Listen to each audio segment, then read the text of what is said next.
बिलावल ने बड़ा power show किया। इस पर बात करने के लिए एतजाज़ अहसन साहब सीनियर रहनुमा हैं, पाकिस्तान पीपल्स पार्टी के इंतहाई मोअज़्ज़ज़ मेहमान हैं मेरे। बहुत शुक्रगुजार हूँ एतजाज़ साहब। अस्सलाम वालेकुम। वालेकुम सलाम। एतजाज़ साहब, बिलावल भुट्टो साहब ने आज लाहौर में सियासी पावर शो किया और अच्छा पावर शो था सर, लेकिन इलेक्शन ऑब्वियसली जलसों से नहीं जीते जाते, उसके लिए वोट चाहिए होते हैं, क्योंकि बिलावल को इस वक्त इस हलके में काफ लीग की भी हिमायत हासिल है, पाकिस्तान अवामी तहरीक की भी हिमायत हासिल है। आज चौधरी सरवर और गंडापुर साहब भी इनफैक्ट स्टेज पर नज़र आए। क्या उम्मीदें हैं सर इस हलके से आपको? इस हलके में मेरा ख्याल है तीन बातें जो अहम लगती हैं। एक तो ये कि बिलावल ने जिस तरह फोकस किया है, वो फोकस किया है एक अपने मंशूर पे, दूसरा अपनी इलेक्टोरल कैंपेन पे, तीसरा अपनी खासी नुमाया past performance as foreign minister जो उन्होंने वजारत की है 1 साल। अब वो under the shadow of Shehbaz Sharif की है, यकीनन पर शहबाज शरीफ को इतना ज़्यादा अनकॉन्ट्रोवर्शियल पाया गया जितना इस अहद में बिलावल को, क्योंकि बिलावल ये शहबाज शरीफ तो करते रहे हैं एलिगेशन सारी पे, इनएफिशिएंसी की, महंगाई की, बेरोजगारी की, इकोनॉमिक मेल्टडाउन की, कि उनका मुकाबला जब होता रहा है उनके वजीर दाखिला खारजा से, तो वजीर खारजा ने बड़ी एतजाज़ साहब आपसे रिक्वेस्ट करूंगी सब आप मेरे साथ ही मौजूद रहेगा। एक क्विक मैंने शॉर्ट ब्रेक लेना है, विद इन 30 सेकंड्स इंशाल्लाह हम वापस आते हैं। जी नाज़रीन वापस आ रहे हैं, एतजाज़ साहब साथ मौजूद हैं। प्रोग्राम में एक बार फिर आपको खुशामदीद कहती हूँ। मेरे इंतहाई मोअज़्ज़ज़ मेहमान एतजाज़ अहसन साहब साथ ही मौजूद हैं। एतजाज़ साहब, बिलावल लाहौर में कदम जमाने की कोशिश कर रहे हैं, विच इज़ गुड सर, लेकिन सर 2018 में ये सोच भी नहीं थी, ये कोशिश भी नहीं हुई थी। क्यों सर? उस वक्त क्या सोच थी पाकिस्तान पीपल्स पार्टी की? उस वक्त बस कोशिश नहीं हुई, पर एक सेक्शन पार्टी लीडरशिप का जिसमें मैं भी शामिल रहा हूँ, बड़ा स्ट्रांगली प्रेस करता रहा है चेयरमैन बिलावल को कि आप लाहौर से में आए, लाहौर आए और लाहौर में पॉलिटिक्स करें और कोई सियासी यहाँ आप डेरा भी डालें, 15 दिन रहा करें महीने में इधर। तो मेरा ख्याल है अब वो फ्लेवर बिलावल को आया है, इसमें मिला है कि लाहौर काफ़ी जज्बाती होकर भी उसको रिसीव कर सकता है, और ये अच्छी बात है for the future also. And जैसे मैंने कहा कि नवाज शरीफ और शहबाज शरीफ तो लाहौर को अपनी गांठ में डाले हुए फिरते हैं, वो समझते रहे हैं, अब वो घबराए हुए हैं इस वक्त। यार शेकन, वो शेर बाहर ही नहीं निकलता घर से, बाहर निकलता है तो बात नहीं होती 3 मिनट से ज़्यादा, तो 3 मिनट करके वो अपनी बेटी को दे देते हैं माइक। बेटी वही स्क्रिप्ट जो 3 साल से उनका चल रहा है कि पहले फितने को बंद करो, फिर फितने को गिरफ्तार करो, फिर फितने पे केसेस चलाओ, फिर हम लेवल प्लेइंग फील्ड होगी तो हम आएंगे, फिर इलेक्शन लड़ेंगे।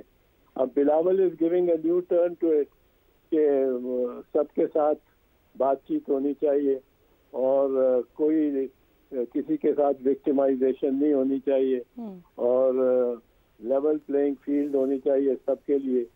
और ये नून वालों ने किस तरह सिंक किया है इकोनॉमी भी, और 4 मरतबा जो 3 बल्कि 4 मरतबा वज़ीर आज़म रह चुके हैं, क्योंकि शहबाज की वजारत उज़्मा को भी मैं मियां नवाज शरीफ की वजारत उज़्मा ही समझता हूँ, क्योंकि लंदन में बैठ के वही सारे फैसले कर रहे थे। एग्जैक्टली एतजाज़ साहब, sorry to interrupt you sir, मैं यही आपसे सवाल करने वाली थी। बिलावल ये तक दावा कर रहे हैं कि नून लीग सर दहशत के साथ पाकिस्तान तहरीक इंसाफ के कारकुनान से इंतकाम ले रही है। पीपल्स पार्टी के सीनियर रहनुमा सईद गनी साहब वो यहाँ तक दावा कर रहे हैं कि इमरान खान साहब को जेल भेजना, पीटीआई से बल्ले का निशान छीनना, ये पाकिस्तान मुस्लिम लीग नून की ख्वाहिश थी जिसे पूरा कर दिया गया है। सर इसी तरह के तो लंदन प्लान का इमरान खान जिक्र करते रहे। हेलो जी एतजाज़ साहब।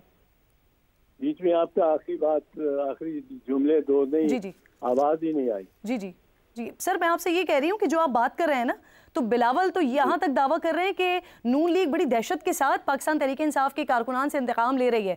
सईद गनी साहब कह रहे हैं कि इमरान खान को जेल में डालना और बल्ले का निशान छीनना ये पाकिस्तान मुस्लिम लीग नून की अवलीन ख्वाहिश थी जिसे पूरा कर दिया गया।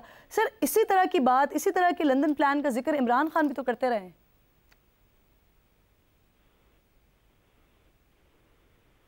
एतजाज साहब, ये बीच में अनदेखे हाथ जरा बटन दबा देते हैं, तो मुझे मालूम नहीं क्या आप कई कुछ मामलात पर फरमाती हैं। आपके सवाल के आखिरी हिस्से मुझे नहीं सुनाई दिए गए, लेकिन ये मैं कहूँगा कि यकीनन कि जो पॉलिसी है इस तरह की विक्टिमाइजेशन की, ये नून लीग की है और वो कोई बदला किसी बात का लेना चाहते लगते हैं, क्योंकि जो कुछ हो रहा है इमरान खान के साथ वो तो बिल्कुल बहुत इम्तियाजी है। और ये हम सईद गनी बिल्कुल ठीक कहते हैं, बिल्कुल दुरुस्त के फरमा रहे हैं, और कि ये जो फैसला है बल्ला ले लेने का निशान, ये इसके 2-3 मुज़मरात बड़े अजीब है। एक तो ये है कि बल्ला निशान सिर्फ पार्टी का नहीं होता निशान, तो ये वोटर का भी निशान होता है। जो अनपढ़ वोटर होता है वो 20 नामों में से अपने कैंडिडेट का नाम नहीं ढूंढ सकता, तो उसको कहा जाता है कि तुम गुड्डी पे, पतंग पे लगा दो, तीर पे लगा दो, बल्ले पे लगाओ, या के निशान शेर पे लगाओ। तो वो अनपढ़ वोटर जो करोड़ों में है, 3-4 करोड़ वोटर है जो अनपढ़ है, उसका निशान है, उसको सहूलत ये देता है। और फंडामेंटल राइट है निशान में। बीबी शहीद के केसेस में ये तय हुआ था 1988 में। दूसरी बात ये है कि ये निशान ले लेने से और एक पार्टी को मुख्तलिफ 40 निशानों में मुंतशर कर देने से आपने दरअसल पार्टी को एक लिहाज से मुंतशर कर दिया और तहलील कर दिया। ये सिर्फ आर्टिकल 17 के तहत हो सकता है, और उसके लिए भी ड्यू प्रोसेस होगी। हर वोटर को जिससे आपने निशान बल्ले का लेना है उसको नोटिस देना चाहिए। 4 करोड़ लोगों को नोटिस देना पड़ेगा और फिर आप निशान ले सकते हो। तो ये जो होता है इमरान खान से, ये बिल्कुल नाजायज है, और सुप्रीम कोर्ट ने भी जो मैं समझता हूँ फैसला दिया है, मेरी निगाह में वो बिल्कुल गलत फैसला है। एतजाज साहब, बिलावल साहब खुद सानिया 9 मई के बाद सानिया 9 मई करने वालों से सख्ती से निपटे जाने की ख्वाहिश रखते थे। वो ऑन रिकॉर्ड ये बात कह भी चुके हैं कि उनसे सख्ती से निपटा जाए। तो फिर सर अब उनको जेल में डालने का या उनके कारकुनान से निपटने की ये पाकिस्तान मुस्लिम लीग नून की ख्वाहिश कैसे हो गई एतजाज साहब?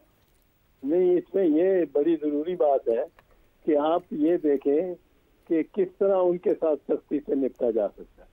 क्या उनसे सख्ती से निपटा जाता है कानून की खिलाफ वर्जी करके? कानून की खिलाफ वर्जी से तो सख्ती या नरमी से किसी से भी डील करने के सलूक करने, डील मतलब सलूक करने के हम हक में नहीं है। ना पाकिस्तान पीपल्स पार्टी है, ना पाकिस्तान पीपल्स पार्टी कभी रही है। 3 मरतबा पाकिस्तान पीपल्स पार्टी की हुकूमत रही है, 2 मरतबा बीबी शहीद के मातहत और 1 मरतबा आसिफ अली जरदारी साहब के मातहत। अब तीनों मरतबा को एक बता दें आपने, हमने सियासी कैदी पकड़ा और रखा हो, जेलों में गया हो, अदालतों में उसका चर्चा हुआ हो, और एक मरतबा भी नहीं, एक नाम भी नहीं लिया जा सकता। तो पाकिस्तान पीपल्स पार्टी की हुकूमत जो होती है वो जरा इंक्लूसिव होती है, सबको साथ लेके जलने की होती है। जिस तरह 18वीं तरमीम आसिफ अली जरदारी जब सदर थे उस दौरान उस ऐड पास की गई, सबको यूनानिमसली साथ लेकर। तो पीपल्स पार्टी की हुक्मरानी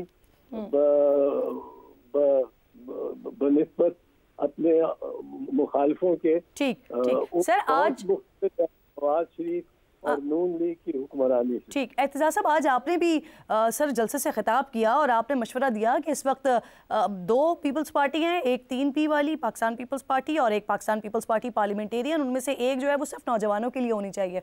और अगर मैं गलत नहीं हूँ तो आपने ऐसा मशवरा पहले भी दिया था। इनफैक्ट बिलावल साहब ने खुद भी इस बात का इजहार किया था कि जो बुजुर्ग सियासतदान है अब उन्हें घर बैठना चाहिए। और उसके बाद जरदारी साहब ने बिलावल साहब को ना तजर्बेकार करार दे दिया था। तो सर जिस ख्वाहिश का आप इजहार कर रहे हैं ये कैसे होगा? ये मैंने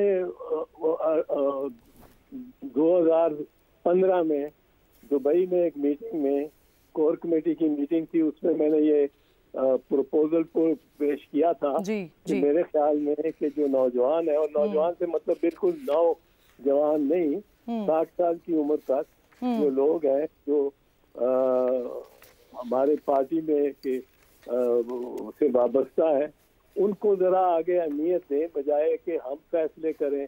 जो बुजुर्ग हैं जो 70 साल को क्रॉस किए हुए हैं, मैंने ये भी कहा, मैंने कहा लोग हमारे चेहरे देख देख के तंग आए हुए हैं, अब उनको नए चेहरे जो आने चाहिए, जो नई टेक्नोलॉजी, नई हकायक और हकीकतें इस दुनिया की उनसे वाकिफ है, जो बेबुनियादी तौर पे बिलावल भुट्टो जरदारी की हम असर है या उनसे 10 साल 20-15 साल बड़े हैं। और सर पार्टी के बुजुर्गों ने फिर जवाब क्या दिया आपको सर? नहीं, बुजुर्ग तो इतनी जल्दी दस्तबरदार होने को तैयार नहीं होते। अब I am in late 70s और मैं तैयार अभी भी ना हूँ, तो मेरे ये ज्यादती है।